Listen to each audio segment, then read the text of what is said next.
ನನ್ನ ಹೆಸರು ಪಲ್ಲವಿ ಅಂತ. ನಾನು ಚಾಮರಾಜನಗರ ಡಿಸ್ಟಿಕ್ಕು ಉಡಿಗಾಲ ಗ್ರಾಮದವಳು ಸರ್. ಏನು ಮಾಡ್ಕೊಂಡಿದ್ದೀರಾ ಸರ್? ನಾನು ಹೌಸ್ ವೈಫು, ಬಟ್ ಇದು ನನಗೆ ಹೈನುಗಾರಿಕೆಯಲ್ಲಿ ಸ್ವಲ್ಪ ಇಂಟ್ರೆಸ್ಟ್ ಇತ್ತು, ಅದಕ್ಕೆ ಹೈನುಗಾರಿಕೆ ಮಾಡ್ತಾಯಿದ್ದೀನಿ ಸರ್. ಎಷ್ಟು ವರ್ಷದಿಂದ ಮಾಡ್ತಾಯಿದ್ದೀನಿ ಸರ್? ನಾನು ಲಾಸ್ಟ್ 1 ಇಯರಿಂದ ಮಾಡ್ತಾಯಿದ್ದೀನಿ ಸರ್. 1 ವರ್ಷದಿಂದ ಮಾಡ್ತಾಯಿದ್ದೀನಿ. ಹೇಗೆ ಸ್ಟಾರ್ಟ್ ಮಾಡಿದ್ರಿ ಮೇಡಮ್? ಸರ್, ಯಾವುದೇ ಇನ್ಫಾರ್ಮೇಷನ್ ಆಗಿರ್ಬೋದು ಸರ್. ಈಗ ನಮಗೆ ಒಂದು ಒಳ್ಳೆ ಹಸು ಬೇಕು ಅಂತಂದರೆ ಎಲ್ಲಿ ತೊಗೋಬೇಕು ಅಂತ ಗೊತ್ತಿಲ್ಲ ಸರ್. ಈ ನಮ್ಮ ಲೋಕಲ್ ಕೊಡಿಸ್ತಾರಲ್ಲ ಸರ್, ಅಲ್ಲಿ ಅವ್ರ ಮುಖಾಂತರ ಹೋಗ್ಬಿಟ್ರೆ ಏನಾಗುತ್ತೆ, ನಿಮಗೆ ಯಾವ ಹಸು ಕೊಡಿಸ್ತಾರೋ ಏನೋ ಗೊತ್ತಿಲ್ಲ. ಬಟ್ KPDFL ಹಂಗಲ್ಲ ಸರ್, ಒಳ್ಳೊಳ್ಳೆ ಹಸುಗಳು ಸಿಗುತ್ತಾ ಇದೆ. ಹಸುಗಳು ತಕ್ಕಂಗೆ ಸಪ್ಲಿಮೆಂಟ್ಸ್ ಆಗಿರ್ಬೋದು, ಮತ್ತು ಫೀಡ್ ಆಗಿರ್ಬೋದು, ಮತ್ತು ಅದಕ್ಕೇನಾದರೂ ರೋಗ ಬಂದರೆ ಅದನ್ನು ಯಾವ ಥರ ಟ್ರೀಟ್ ಮಾಡ್ಬೋದು ಅನ್ನೋದಾಗಿರ್ಬೋದು, ಮತ್ತು ನಮಗೆ ಫೆಡಾಕ್ ಸಿಸ್ಟಮ್ಗೆ ಒಂದು ಮಾಹಿತಿ ಇರ್ಬೋದು, ಫೆಡಾಕ್ ಸಿಸ್ಟಮ್ನ ಹೇಗೆ ಮಾಡಬೇಕು, ಮತ್ತು ಮಿಷಿನರಿಗಳ ಬಗ್ಗೆ ಮಾಹಿತಿ ಇರ್ಬೋದು, ಮತ್ತು ಸಪ್ಲಿಮೆಂಟ್ಸ್. ನಮಗೆ ಈ ಸಪ್ಲಿಮೆಂಟ್ಸ್ ಎಲ್ಲ ನಾವು ಹಸು ಸಾಕ್ತಿದ್ವಿ ಸರ್. ನಮಗೆ ಸಪ್ಲಿಮೆಂಟ್ಸ್ ಅಂದರೆ ಏನು ಅಂತಲೇ ಗೊತ್ತಿಲ್ಲ, ಬಟ್ ಆ ಸಪ್ಲಿಮೆಂಟ್ಸ್ ಹಾಕಬೇಕು ಅಂತಲೂ ನಮಗೆ ಗೊತ್ತಿಲ್ಲ ಸರ್. ಬಟ್ KPDF ಪೃಥ್ವಿ ಸರ್ಗಿಂದನೇ ನಮಗೆ ಸಪ್ಲಿಮೆಂಟ್ಸ್ ಅನ್ನೋದೊಂದಿದೆ, ಅದನ್ನು ಹಸುಗಳು ಕೊಡಬೇಕು. ಆ ಸಪ್ಲಿಮೆಂಟ್ ಬಂದ್ಬಿಟ್ಟು ಹಸುಗಳಿಗೆ ಹೆಲ್ತ್ಗೆ ಏನು ಬೆನಿಫಿಟ್ ಇದೆ ಅದೆಲ್ಲ ಗೊತ್ತಾಗಿದ್ದು ನಮಗೆ ಪೃಥ್ವಿ ಸರಿಂದನೇ ಸರ್. ಆಮೇಲೆ ಫೀಡ್ ಮಾಹಿತಿ ಇರ್ಬೋದು ಸರ್. ಫೀಡು ಅಂತಂದರೆ ಸರ್, ಹಲವಾರು ಫೀಡ್ ಹಾಕಿ ಹಾಲು ಹೀಲ್ಡ್ ತೆಗಿಯಕ್ಕೆ ಹೋಗ್ತೀವಿ ಅಂತಂದರೆ ಏನಾಗ್ಬಿಡುತ್ತೆ, ನಮಗೆ ಖರ್ಚು ಜಾಸ್ತಿ ಆಗುತ್ತೆ ಸರ್. ಅವ್ರು ಹೇಳೋ ಮಾಹಿತಿಯಿಂದ ನಮ್ಗೊಂದು ಒಳ್ಳೆ ಫೀಡ್ ಸಿಕ್ತು ಸರ್. ಆ ಫೀಡಲ್ಲಿ ನಮಗೆ ಏನು ಹಾಕಲ್ಲ, ನಾವು ಜಸ್ಟ್ ಒಂದು ಫೀಡ್ ಅಷ್ಟೇ. ಆ ಫೀಡಿಂದಾನೇ ನಮಗೆ ಒಳ್ಳೆ ಹಾಲು ಹೀಲ್ಡ್ ಬರ್ತಾ ಇದೆ. ಅದೆಲ್ಲ ನಮಗೆ ಮಾಹಿತಿ ಎಲ್ಲ ಕೊಟ್ಟಿದ್ದು ಪೃಥ್ವಿ ಸರೇನೆ ಸರ್. KPDF ಇಂದನೇ ಇವತ್ತು ನಮಗೆ ಎಲ್ಲ ಇನ್ಫಾರ್ಮೇಷನ್ ಬಂದಿರೋದು. ಅದ್ರ ಮುಖಾಂತರ ಸೈಲೇಜ್ ಮಾಡೋದಿರ್ಬೋದು, ಮತ್ತು ಮೇಂಟೆನೆನ್ಸ್ ಇರ್ಬೋದು. ನಮ್ಗೆ ಸೈಲೇಜ್ ಮಾಡೋದೆಲ್ಲ ಗೊತ್ತೇ ಇರಲಿಲ್ಲ. ಸರ್ ಹೇಳಿದ್ರು ಈ ಥರ ಎಲ್ಲ ಮಾಡಿಕೊಡಿ ಅಂತ. ಸರ್ ಹೇಳಿದ ಮೇಲೇ ನಾವು ಸೈಲೇಜ್ ಎಲ್ಲ ಮಾಡೋಕ್ಕೆ ಸ್ಟಾರ್ಟ್ ಮಾಡಿದ್ದು. ಎಲ್ಲ ಥರ ಇನ್ಫಾರ್ಮೇಷನ್ನು ಕೊಡ್ತಾರೆ ಸರ್. ಸೈಲೇಜ್ ಮಾಡೋದು, ಮತ್ತು ಹಸುಗಳು ಸಾಕೋಕ್ಕೆ ಮಿಲ್ಕಿಂಗ್ ಮಿಷಿನ್ ಹೆಂಗಿರುತ್ತೆ, ಹೆಂಗೆ ವರ್ಕ್ ಆಗುತ್ತೆ, ಪ್ರೆಷರ್ ವಾಷರು, ಪ್ರತಿಯೊಂದು, ಮತ್ತು ಫೀಡ್ ಹೆಂಗೆ ಮಾಡಬೇಕು ಹಸುಗಳಿಗೆ, ಮೇಂಟೆನೆನ್ಸ್ ಹೆಂಗೆ ಮಾಡಬೇಕು ಹಸುಗಳಿಗೆ. ಈಗ ಫೀಡ್ ಅಂದರೆ ಸುಮ್ಮನೆ ಮೇವು ಹಾಕಿ ಮಾಡೋದಲ್ಲ ಸರ್, ಅದು ಒಂದು ಮೆಥಡ್. ಈಗ ನಾವು ಹಸುಗೊಂದು ಫೀಡ್ ಹಾಕ್ತೀವಿ ಅಂದರೆ ಅದೊಂದು ಮೆಥಡ್ ಇರುತ್ತೆ ಸರ್.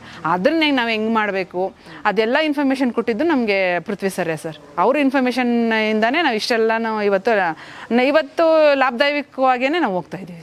ಅಂದರೆ ಸರ್, ಹಸು ಮಾಡಬೇಕು ಅಂದ ತಕ್ಷಣ ಮಾಡ್ಕೊಳಕ್ಕಾಗಲ್ಲ ಸರ್. ಅದಕ್ಕೊಂದು ವ್ಯವಸ್ಥೆ ಅಂತ ಬೇಕು. ಆ ವ್ಯವಸ್ಥೆ ಆದಮೇಲೆ ನಾವು ಹಸು ತರಬೇಕು ಸರ್. ಸುಮ್ಮನೆ ಹಸು ತಂದ್ಬಿಟ್ಟು ನಾವೇನು ಮಾಡೋಕ್ಕಾಗಲ್ಲ. ಬಟ್ ನನ್ನ ಹಸುಗಳು ಬಂದ್ಬಿಟ್ಟು ನನಗೆ ಒಂದು 30-35 ಲೀಟ್ರ್ ಹಾಲು ಕರಿಯಂಥ ಹಸುಗಳು, ಒಳ್ಳೊಳ್ಳೆ ಹಸುಗಳು ಸಿಕ್ಕಿದೆ ಸರ್. ನನ್ನ ಹತ್ರ ಇರೋ ಹಸುಗಳು ಒಳ್ಳೆ ಹಸುಗಳು. ಒಂದೊಂದು ಕೂಡ 30-35 ಲೀಟ್ರ್ ಹಾಲು ಕೊಡುತ್ತೆ ಸರ್ ನನಗೆ.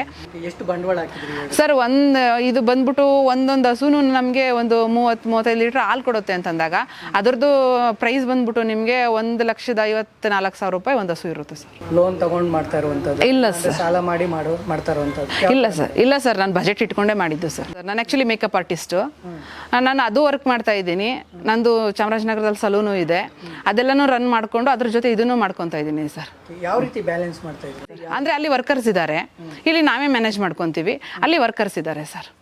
ಇಲ್ಲಿ ಹಸುಗಳ ಸಾಕಾಣಿಕೆಗೆ ಸರ್ ನೀವು ಲೇಬರ್ ಇಟ್ಟಿದ್ರೆ ಇಲ್ಲ ನೀವೇ ನೋಡಿ? ಇಲ್ಲ ಸರ್, ಲೇಬರ್ ಇಟ್ಟಿಲ್ಲ ಸರ್, ನಾವೇ ನೋಡ್ಕೊತೀವಿ ಸರ್. ನನ್ನ ಹಸ್ಬೆಂಡ್ ಇಬ್ಬರೇ ನೋಡ್ಕೊತಿದ್ದೀವಿ ಸರ್. ಓಕೆ. ಪ್ರತಿದಿನ ಎಷ್ಟು ಗಂಟೆಗೆ ನಿಮ್ಮದು ಕೆಲಸ ಸ್ಟಾರ್ಟ್ ಆಗುತ್ತೆ ಸರ್? ನಮ್ಮದು 5 ಗಂಟೆಗೆ ಕೆಲಸ ಸ್ಟಾರ್ಟ್ ಆಗುತ್ತೆ ಸರ್. 7:30-8 ಗಂಟೆಗೆಲ್ಲ ಕ್ಲೋಸ್ ಆಗುತ್ತೆ ಸರ್. ಡೈಲಿ 2 and 3 hours ಅಷ್ಟೇ ಸರ್. ಬೆಳಿಗ್ಗೆ 3 hours, ಸಂಜೆ 3 hours ಕೊಟ್ಟರೆ 2 hours ಸಾಕು ಆ್ಯಕ್ಚುಲಿ. ಇರಲಿ ಒಂದು 3 hours ಅಂತ ಲೆಕ್ಕ ಇಟ್ಕೊಂಡ್ರು ಸರ್. ಬೆಳಗ್ಗೆ 3 hours, ಸಂಜೆ 3 hours, 2 times ಮಾತ್ರ ನಾವು ಕೆಲಸ ಮಾಡೋದು ಸರ್. ಬೆಳಗ್ಗೆ ಎದ್ಬಿಟ್ಟು ನಿಮಗೆ ಎಲ್ಲ ಕ್ಲೀನ್ ಮಾಡಿ, ಹಸುಗಳೆಲ್ಲ ಆಚೆಗೆ ಕಳಿಸಿಗೆಲ್ಲ ಕ್ಲೀನ್ ಮಾಡಿ, ಮಿಲ್ಕಿಂಗ್ ಮಾಡಿ, ಅದಕ್ಕೆ ಮೇವು ಹಾಕ್ತೀವಿ ಸರ್. ಮೇವು ಹಾಕಿದ್ರೆ ಅಲ್ಲಿಗೆ ಬೆಳಗಿನ ಕೆಲಸ ಮುಗೀತು ಸರ್ ನಮಗೆ. ಇನ್ನು ನಾವು ಇದನ್ನು ನೋಡೋದೇ ಸಂಜೆ ಸರ್. ಮಧ್ಯೆ ವಿಸಿಟ್ ಮಾಡ್ತಾ ಇರ್ತೀವಿ, ಬಟ್ ಇದ್ರದ್ದೇನು ಕೆಲಸ ಇರಲ್ಲ ನಮಗೆ. ಬೆಳಿಗ್ಗೆ ಕೆಲಸ ಮುಗಿಸಿದ್ವಿ ಅಂದರೆ ಇನ್ನು ಸಂಜೆನೇ ನಮಗೆ ಕೆಲಸ.